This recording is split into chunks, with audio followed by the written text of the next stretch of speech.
প্রিয় বন্ধুরা, আসসালামু আলাইকুম। আবারও চলে আসলাম আপনাদের মাঝে বিশেষ গুরুত্বপূর্ণ একটি টিউটোরিয়াল নিয়ে। আপনারা যারা হটস্পট জোন তৈরি করে ওয়াইফাই ব্যবসা করতে চান তাদের জন্য বিশেষ গুরুত্বপূর্ণ। আপনি একটি হটস্পট জোন তৈরি করতে চান, আপনার গ্রামে এই ব্যবসাটা করতে চান, কিন্তু প্রথমে যে বিষয়টি হচ্ছে সেটা হচ্ছে আপনার হটস্পট জোন করতে গিয়ে আপনি যে রেঞ্জটা, সেই রেঞ্জটা আপনি ভালো পাচ্ছেন না।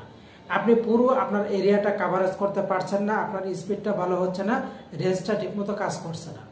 আজকে আপনাদেরকে দেখাবো যে আপনার রেঞ্জটা পুরোটা আপনি যতটুকু এরিয়া নিয়ে কাজ করতে চাচ্ছেন রেঞ্জটা ভালো পাবেন, আপনার পুরো এরিয়াটা কিন্তু কাভারেজ হবে। এজন্য আপনাকে যে কাজটা করতে হবে, আপনি যখন একটি আউটডোর রাউটার আপনি সেট করছেন, কিন্তু আপনি যে মেন রাউটারটা নিলেন সেই মেন রাউটারটা আপনার একটু প্রবলেম হতে পারে। আপনাকে মেন রাউটারটা কিন্তু সিলেক্ট করতে হবে, কারণ আপনার মেন রাউটারটা যদি ভালো না হয়, শক্তিশালী না হয়, তাহলে কিন্তু আপনার যে রেঞ্জটা, এই রেঞ্জটা দিয়ে আপনার পুরো ওয়াইফাই এলাকাটা কিন্তু কাভারেজ হবে না, স্পিডটা ভালো আসবে না। এজন্য আমি আপনাদেরকে সাজেস্ট করছি যে আপনারা যারা মেন রাউটারটা নিতে চান, মেন রাউটারটা আপনাদের জন্য সবচেয়ে ভালো হবে। সেটা হচ্ছে টিপি লিঙ্কের একটি রাউটার, টিপি লিঙ্ক 84C20। এই যে আপনারা ছবিটা দেখতে পাচ্ছেন, এই রাউটারটা খুবই ভালো। এটি কিন্তু টিপি লিঙ্কের একটি ডুয়েল ব্যান্ড রাউটার। এই যে রাউটারটি টিপি লিঙ্কের ডুয়েল ব্যান্ড রাউটার, এটা আপনার রেঞ্জ ভালো হবে, আপনি আপনার পুরো এরিয়াটা কাভারেজ করতে পারবেন। এবং এই রাউটারে আপনারা পেয়ে যাবেন 4টি ল্যান্ড পোর্ট।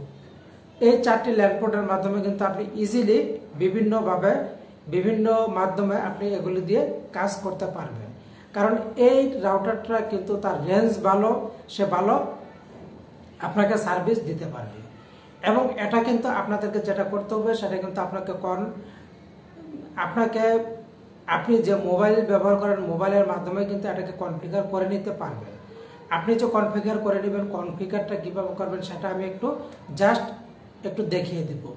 তো আপনি রেঞ্জ বাড়ানোর ক্ষেত্রে, আপনি পুরো এরিয়া কাভারেজ করার ক্ষেত্রে কিন্তু এই রাউটারটি খুব এবং বেশ উপযোগী। এছাড়া আপনি আউটডোর রাউটার হিসেবে যে রাউটারটি ব্যবহার করছেন সেটা কোনো প্রবলেম নয়, কারণ এ সম্পর্কে আমার চ্যানেলে আরও কয়েকটি ভিডিও দেওয়া আছে আউটডোর যে রাউটারগুলি, সেই ভিডিওগুলি আপনারা প্রয়োজনে দেখে নিতে পারেন। কিন্তু মেন রাউটার হিসাবে অন্যান্য যে ডুয়েল ব্র্যান্ড রাউটারগুলি আছে, ওই রাউটারগুলির চেয়ে এর সার্ভিসটা ভালো, তার রেঞ্জটা ভালো, কাভারেজ এরিয়াটা কিন্তু ভালো। তো বন্ধুরা, এখন আমি আপনাদেরকে দেখাবো যে আপনি যে মোবাইল দিয়ে এটা যে কনফিগার করবেন, কিভাবে করবেন তার কিছু আমি আপনাদেরকে দেখিয়ে দেবো। এখন আমি আপনাদেরকে নিয়ে যাব মোবাইলে। তো বন্ধুরা, আমি আমার মোবাইলে চলে আসলাম। এখন আপনাদেরকে প্রথমে যে কাজটা করতে হবে, যে কোনো ব্রাউজার সিলেক্ট করতে হবে। আমি গুগল ক্রোম দিয়ে কাজটি করে দেখাবো। আমি গুগল ক্রোম এখানে একটি প্রেস করে দিলাম।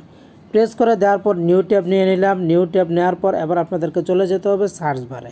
সার্চ বারে গিয়ে আপনাকে আপনার সেই রাউটারের আইপি অ্যাড্রেসটা লিখতে হবে।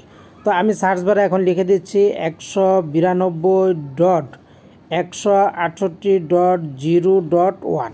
এটা হচ্ছে আমার রাউটারের আইপি। আপনার রাউটারের আইপি যদি এটাই হয় এটাই দিবেন, যদি অন্য হয় তাহলে সেটা লিখে জাস্ট সার্চ করে দেবেন। সার্চ করে দেওয়ার পর আপনাকে নিয়ে আসবে আপনার রাউটারের অ্যাডমিন প্যানেলে। এখন এখানে যে কাজটি করতে হবে, আপনার অ্যাডমিন প্যানেলের ইউজার নেম এবং পাসওয়ার্ড, এই দুইটি দিয়ে জাস্ট আপনাকে লগ ইন করতে হবে। তো আমি এখন এগুলি দিয়ে নিচ্ছি। তো বন্ধুরা, আমি আমার ইউজার নেম এবং পাসওয়ার্ড দিয়ে দিচ্ছি। এবার জাস্ট লগ ইন অপশনটি, এই লগ ইন এখানে একটি প্রেস করে দিলাম।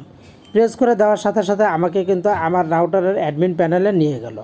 এখান থেকে মূলত আপনাদেরকে গুরুত্বপূর্ণ একটি সেটিংস করে নিতে হবে, তাহলে আপনার রেঞ্জটা ভালো আসবে, আপনি রেঞ্জ এক্সটেন্ড করতে পারবেন, আপনার এরিয়াটা কাভারেজ করতে পারবেন।